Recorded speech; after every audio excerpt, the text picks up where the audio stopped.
آپ لوگوں کو مشکل الفاظ جو ہوں گے ان کے معنی میں ساتھ ساتھ بتاؤں گی. آپ نے کتاب پر اپنی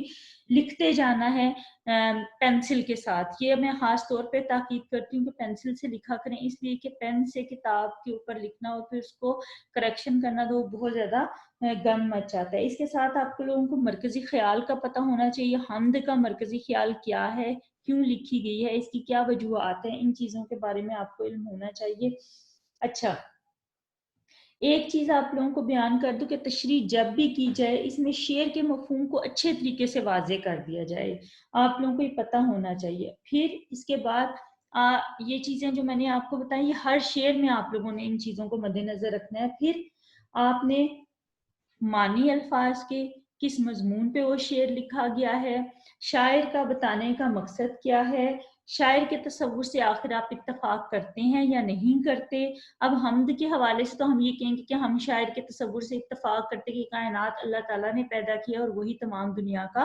خالق و مالک ہے. تو یہ چیزیں تو اس میں تو کسی قسم کا کوئی ڈاؤٹ ہو ہی نہیں سکتا. پھر شاعر نے کس طرح سے اتنے بڑے مضمون کو ایک چھوٹے سے شعر میں جو ہے وہ بند کیا، اس چیز کو آپ نے بیان کرنا ہے. پھر شاعر کے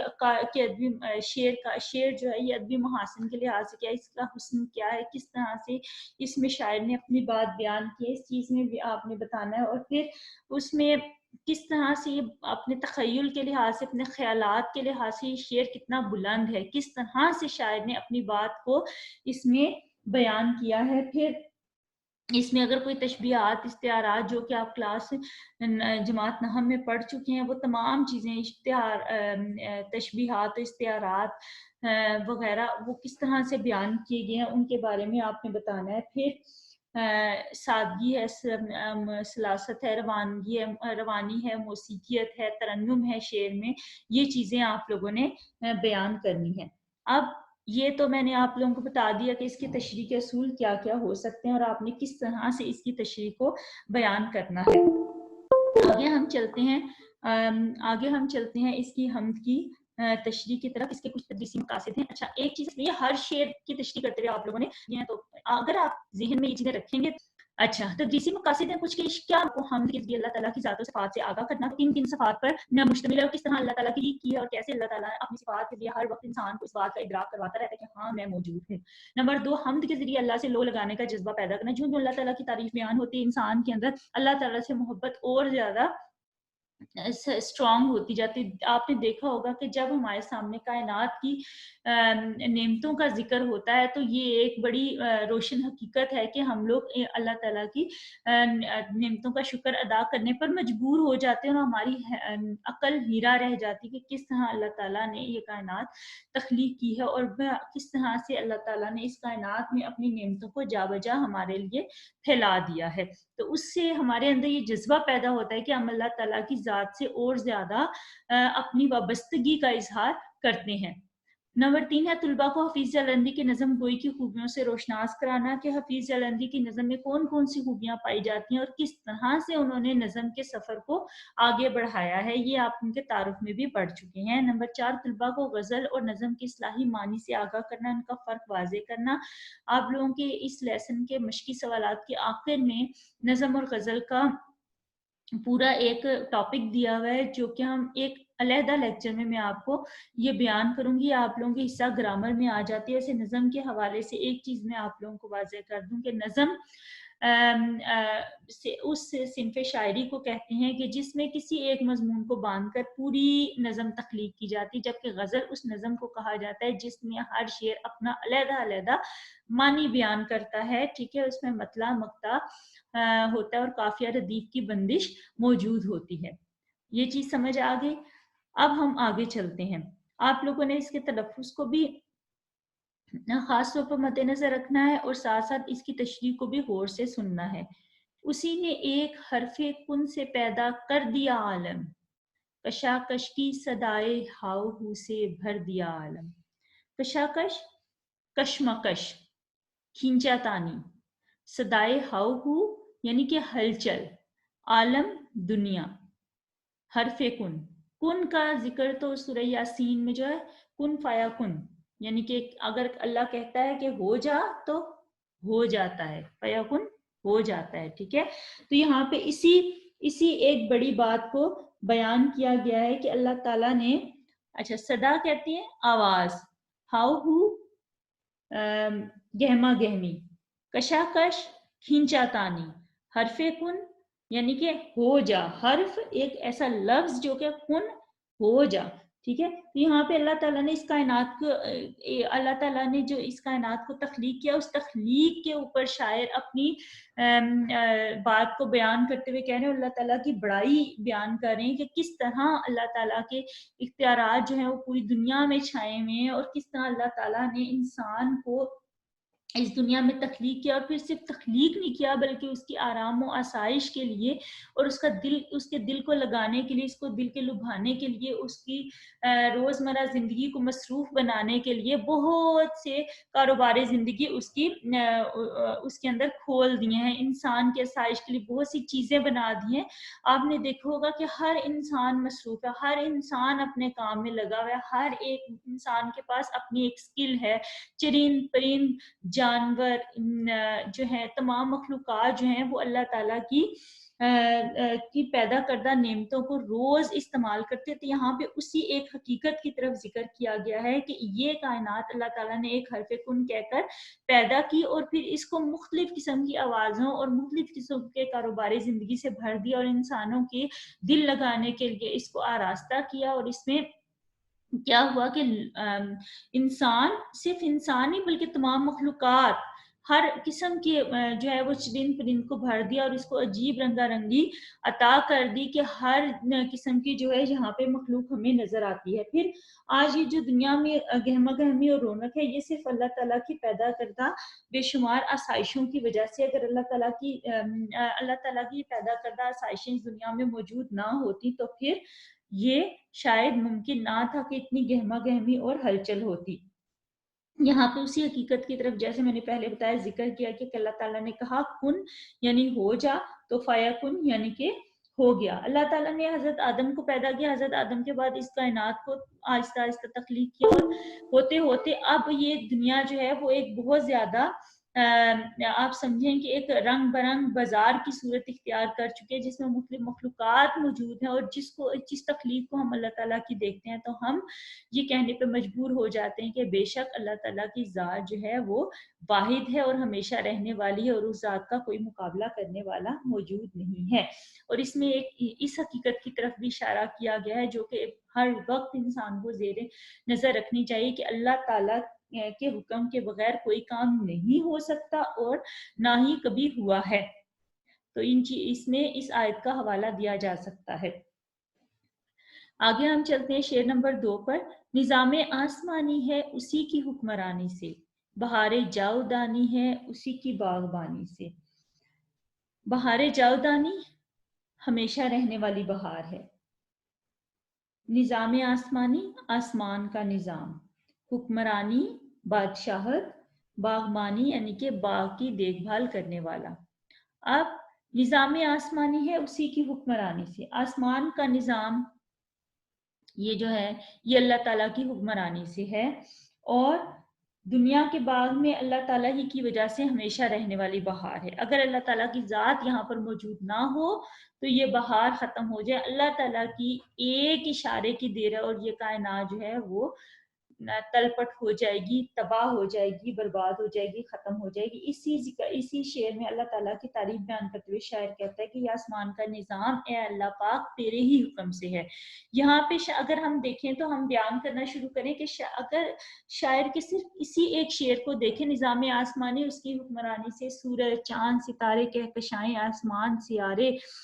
اور یہ تمام چرند پرند جو آسمانوں پر ہمیں نظر آتے ہیں صرف اللہ تعالیٰ کی حکمرانی کی وجہ سے، اللہ تعالیٰ کے حکم سے ہیں. اگر اللہ تعالیٰ یہ نہ چاہے تو یہ جو آسمان ہمارے سروں پر ہے موجود، نیلی چھتری بغیر کسی سہارے کے، تو یہ موجود ہونا مشکل ہے. اور پھر اس کے اوپر کہکشاؤں کا، سورج کا، چاند کا ہونا، منوں ٹنوں اربوں خربوں مطلب اتنا وزن اور اتنی دور یہ چیزیں موجود ہیں ہمارے. تو یہ اگر ہم صرف ان کو سوچنا شروع کریں تو ہماری عقل دنگ رہ جاتی ہے کس طرح اللہ تعالیٰ نے آسمان کے نظام کو بنایا، اور پھر سورج چاند ستارے اور ان کا پھر بدلنا، دن اور رات کا بدلنا، یہ تمام صرف جو ہے یہ بہار جو ہے یہ چلتی ہوئی بہار ہمیشہ بہار رہنے والی، یہ صرف اللہ تعالیٰ کی ذات کی وجہ سے۔ اب آپ دیکھیں اگر ہم آج کے حالات پر نظر ڈالیں، صرف ایک چھوٹے سے وائرس کی وجہ سے ہمارا پورا کاروباری زندگی درم برم ہو کر رہ گیا، اور آج ہم اس چیز پر مجبور ہو گئے ہیں کہ ہم اپنے گھروں میں مقید ہو جائیں۔ یہ اللہ تعالیٰ کی ذات ہے، اللہ تعالیٰ کی ذات اگر چاہے تو یہ وہ واقعات ہیں جو ہمیں اس بات کا یقین دلاتے ہیں کہ اللہ تعالیٰ کی ذات موجود ہے۔ اگر وہ چاہے نا تو ایک پل میں اس دنیا کو بالکل ختم کر دے۔ تو ہمیں ان لمحات میں اللہ تعالیٰ سے ہمیشہ استغفار کرنا چاہیے اور اس بات پہ معافی مانگنی چاہیے کہ اس نے جو نعمتیں ہمیں عطا کی ہیں، اگر ان میں کسی قسم کی کوئی کوتاہی ہو گئی ہے تو ہمیں معاف فرمائیں، ٹھیک ہے۔ تو اس شعر میں شاعر نے اسی حقیقت کی طرف ذکر کیا کہ دن رات کا بدل بدل کر آنا، اور سورج چاند ستاروں کا نکلنا، اور سورج کا مغرب میں غروب ہونا اور مشرق سے نکلنا، اور چاند کا رات کو آنا، اور بہار کا آنا، موسموں کا بدلنا، یہ تمام چیزیں اللہ تعالیٰ کے حکم کی تابع ہیں، ٹھیک ہے۔ اچھا، تیسرا شعر ہے، زمین پر جلوہ آرا ہے مظاہر اس کی قدرت کے، بچھائے ہیں اسی داتا نے دسترخوان نعمت کے۔ اب یہاں پہ جلوہ آرا، جلوہ دکھانا، نظر آنا، کسی چیز کا پیش ہونا، مظاہر یعنی کہ ظاہر میں جو چیز ہے سامنے موجود ہے، دسترخوان کھانا کھانے کا جو کپڑا ہوتا ہے، لیکن یہاں پہ دسترخوان سے موجود ہے، یعنی کہ کھانے جو مختلف اللہ تعالیٰ نے ہمارے سامنے اپنی نعمتیں بچھا دی ہیں۔ اب اس شعر میں شاعر کہتے ہیں کہ زمین میں ہر چیز میں اللہ تعالیٰ کا جلوہ نظر آتا ہے، چاہے وہ پودے ہیں، چاہے وہ درخت ہیں، چاہے سورج ہے، چاہے چاند ستارے، ان میں اللہ تعالیٰ کا ہمیں بنانے والے کی جو ہے وہ قدرت نظر آتی ہے۔ اس کے ساتھ ساتھ انسان کے لیے اللہ تعالیٰ نے طرح طرح کی جو ہے وہ نعمتیں اس دنیا میں پھیلا دی ہیں، پہاڑ، سمندر، دریا، درخت، سب اللہ تعالیٰ کی نعمتیں ہیں، پودے ہیں، پھول ہیں، اور ان سب چیزوں پر اللہ تعالیٰ کی قدرت نظر آتی ہے۔ اگر ہم دیکھیں تو ہماری عقل دنگ رہ جائے کہ یہ پہاڑ جو صدیوں سے ایک جگہ پر کھڑے ہیں وہ کس طرح سے کھڑے ہیں، وہ اللہ تعالیٰ کی ذات کی وجہ سے کھڑے ہیں، اور یہاں پہ آئے کیسے، یہاں پہ موجود کیسے ہیں، درخت کیسے اگاتے ہیں زمین سے، کیسے خودرو جھاڑیاں جو ہے وہ زمین سے اگاتی ہیں، یہ صرف اللہ تعالیٰ کی ذات کی وجہ سے کہ اس نے اس کائنات کو تخلیق کیا ہے، اور پھر اس میں اچھا بچھائے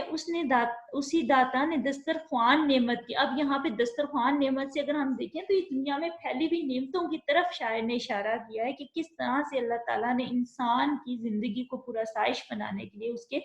ارد گرد نعمتوں کا جال بند، یہ پھل ہیں، یہ پھول ہیں، یہ پودے ہیں، یہ درخت ہیں، یہ دن رات کا نکلنا ہے، یہ موسموں کا آنا جانا ہے، یہ بارشوں کا ہونا ہے، یہ پانی کا موجود ہونا، یہ تمام اللہ تعالیٰ کی وہ نعمتیں ہیں جو کہ صرف انسان کی آسائش کے لیے پیدا کی ہیں۔ پھر مظاہر قدرت یہ ہمیں ہر طرف نظر آ رہے ہیں نا، اگر ہم یہاں صرف ایک پل کے لیے یہاں سے اگر ہم اپنے گھر میں ہی ایک نظر دوڑا لیں تو ہمیں احساس ہوگا کہ اللہ تعالیٰ نے کس طرح سے ہر طرف ہماری آسائش کے لیے چیزیں بنا دی ہیں۔ تو یہ اللہ تعالیٰ کی اس شعر میں شاعر اللہ تعالیٰ کی نعمتوں کا ذکر کرتے ہوئے بیان کرتے ہیں کہ کس طرح اللہ پاک کی جو